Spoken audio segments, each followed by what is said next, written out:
We're here with music legends Gloria and Emilio Estefan, backstage at the Marquee Theater where their story comes to life in the hit musical On Your Feet. Thank you so much for joining us and chatting with us today. It is our pleasure. And congratulations on the success of On Your Feet. Thank you so much. How does it feel to watch your life unfold on stage? It's pretty surreal, I gotta tell you. Never could we have envisioned anything like this, and especially the path that it took so quickly. I think it's one of the fastest musicals ever to go from the writing of the book to the actual stage, and everything clicked. It's almost as if the universe conspired to help it be there.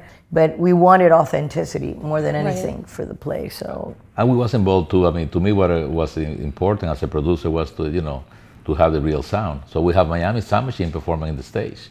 We have the real guys. 7 of our members. Yes. That's been with us over 30 years. So, to have that sound and the percussion, the way it's legit, feels good. Which songs personally did you want included to shape the arc of your story? Well, we were really considering, where do you put conga? Because for us, it was always an end of the night free-for-all party. Mm-hmm. But because of the story and the way it was written, it really didn't fit well there, because conga was kind of the beginning of the worldwide success. Coming Out of the Dark, because the story ends when I'm back on stage after the accident I had in 1990.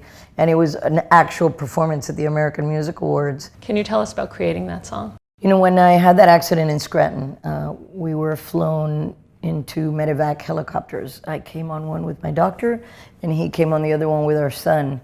And it was a very gray day, and wherever they would turn, one ray of light was getting in his eyes. He took a piece of paper and scrawled the words, "Coming out of the dark," because he was trying to envision a day when we would come out of this darkness, because we were literally at our peak, both fame-wise. We were on a sold-out world tour. 3 months later, we were back home, and he knew that music had always been a healing force in my life. He knew that he had to get me away from my 7 hours a day of rehab that I was trying to do, and he thought that if he could get me back to music, that it would help me. He was going through a toll to pay like 25 cents in the expressway in Miami, and he reaches in his pocket to pull out the coins, and he finds this washed, faded piece of paper. I remember going into the room, and John and him singing me the melody just to those words, and it all just poured this thank you to all the fans worldwide and that had sent prayers and good thoughts my way. It became an anthem, and a lot of people wrote me letters about how that song had gotten them through tough times, and really dramatic stories about what that song had been to them in their lives. So it's one of those things that in my life will always be incredibly special. In your mind, what's the main message of the show that you want the audience to take away? I think the show represents, I always say for Latinos, for minorities, about dreams. When they tell you, no, this will never work. This will never happen. And something that happened to us. We came with a different sound, different things, and we have to do it on our own, because the label said we don't want to put any money behind. And I know we live in difficult times for musicians now, for writers. As long as you are honest when you write and when you are the performer, always will translate to people. And I think a lot of people that come to the show, that they are writers and musicians, they feel that they say, something, Emilio, I was almost ready to give up, and when I see this play, I want to go back and start writing again. I want to start doing things. And I think people take that when they leave the play. It's about dreams. It's about, we live in a country that you can accomplish anything. Dreams can come true. Gloria, how did you begin songwriting? Funny enough, I did poetry first as a kid. I used to do poetry since I can remember. I would write my mom Mother's Day poems and all that. Then I got into writing parodies, because my sister and I my sister's 6 years younger than me, and we have a very, very irreverent sense of humor. So that came very easily to me. But when I joined the band, I was 18 years, I just turned 18 years old. And Emilio actually came to me and said, "Hey, do you write music? Because I want to do an album for the band so we can kind of do original tunes and grow in that direction." I said, "Well, I've never tried to do a song, but I think I could." So he actually invited me to do it. And from the first song I wrote that we recorded, I've recorded every song I've written since then. And it just came very naturally to me. To me, I was very frustrated because, I wanted to create something differently. And also the thing that used to send to us was sometimes very predictable, or very old-fashioned, or very new, that wasn't us. So I started writing thinking about, syncopation and thinking about breaks, about percussives, and even ballads that we use a lot of 6/8, the Afro-Cuban rhythms. So melodies I have to match these kind of elements, and I think that's one of the things that we create a new sound.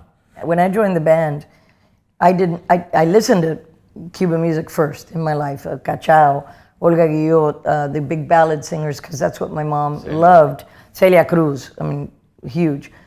Then I started listening to pop music in the United States, and the writers, Carole King, I wore out that album, my gosh, Stevie Wonder, Elton John, the Beatles. I was a huge Beatles fan. So that's the kind of music I would play on my guitar, something that I could accompany myself with. When I joined his band, they did Latin stuff, classical Cuban music, all the way from medleys of congas that he played on his accordion and everyone. And then I found that percussion came really easily to me. And I learned these, and the rhythms and the syncopation of the singing came very naturally to me, probably because of my very early life. But then I brought into the band the ballads and the dance stuff. Disco was starting. And then when we wrote our own stuff, we had these things to pull very naturally. It came to us where we'd be doing an arrangement for a tune that we wrote, and we'd say, hey, you know what, this rhythm would go really cool, this Latin rhythm would go really good with this dance part, or with the backbeat, or with the funk bass line, and all these things that were really who we were, and this mix of cultures became a part of our original music. I mean, for me, my dad was Lebanese, so I grew up with the Middle Eastern influence. Born in Cuba, my mom from Spain. I grew up in Cuba, Miami, Spain. We use a lot of different fusion when we came about writing, and that's what made the whole sound a little bit different from what was predictable on radio at the time. Very global. Yes, very global. Very much. Yes. Music in my life and in Emilio's life as well has been one of those things that has gotten us through the toughest of times. And my mom raised me on music, and I was singing since I was 2 years old, since I talk. My grandmother would ship me mango baby food from Cuba because I wouldn't eat anything else. She would try to find a pilot. She'd go to the airport, and in the boxes of the baby food, she would put one by one my mom's record collection because music was so important to her.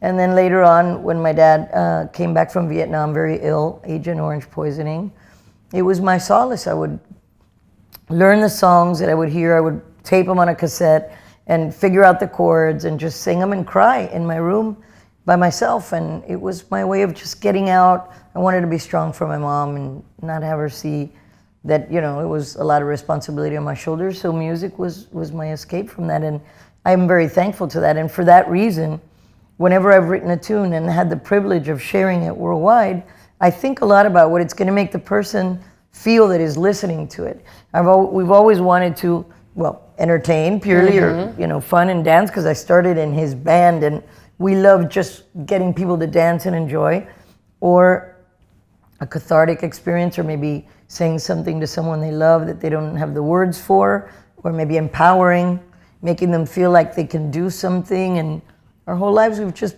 been getting back on our feet repeatedly, and that's why we picked that title, On Your Feet.